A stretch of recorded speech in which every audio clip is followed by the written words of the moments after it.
Well, here's an intriguing little concept. What if you could go to lunch and instead of worrying about the calories in that sandwich, you could tighten your tummy? Well, a new cosmetic procedure says it can help you lose fat fast over your lunch hour. But is it safe? 2020's Deborah Roberts checked out the new phenomenon known as lunchtime lipo. That's right, Bill, and it's sort of sweeping the country in some places. Lunchtime lipo is actually a procedure called Lipodissolve, and it claims to melt away fat with a series of chemical injections. Well, what man or woman, for that matter, wouldn't want to do something like that? It doesn't require a lot of effort or surgery. But are the claims too good to be true? We spoke with some women who say the procedure scarred them for life.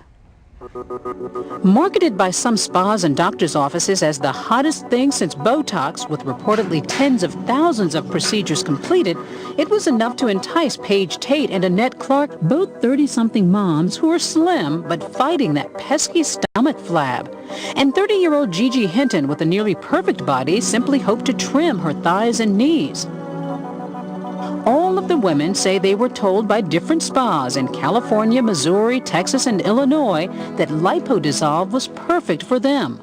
I thought it seemed like a miracle wonder, and I was elated and couldn't wait to start. So Annette didn't blink at the steep $2,400 bill for a series of multiple injections.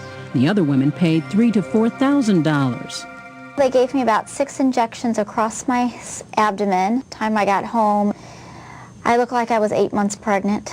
You had swollen that much? Yes. In the ride home? And she says the swelling was one of the milder side effects. Months into the treatment, Annette had a severe allergic reaction, then a scare in a drugstore.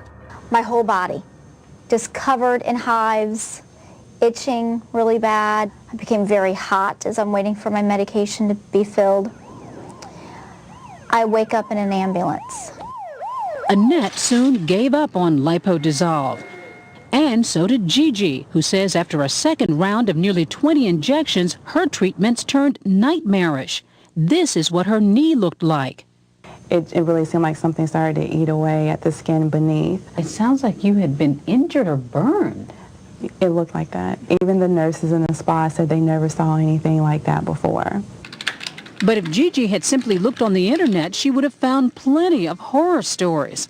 Hi, G. How are you? In fact, Chicago plastic surgeon Dr. Julius Few has treated more than a dozen patients with complications from Lipodissolve, including Gigi Hinton.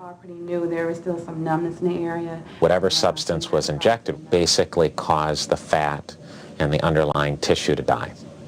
And then that ultimately killed the skin. And it's much like what people have talked about as a flesh-eating infection. And I'm just amazed by this hard spot over here. She will never look exactly the way she did before this treatment. I was upset with the spa and just how these things are portrayed. You know, they make it seem like it's going to work for you.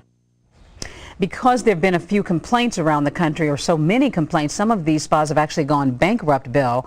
But obviously some women must be happy because they continue to offer, and it's a bit of a boom. But the name is deceiving. There's no suction involved with liposuction. But what are they injecting? What is it? Well, that's the big problem. We talk to plastic surgeons who say they don't know. They know of 2 chemicals that have to be in there probably, but it's not regulated, so they don't really know.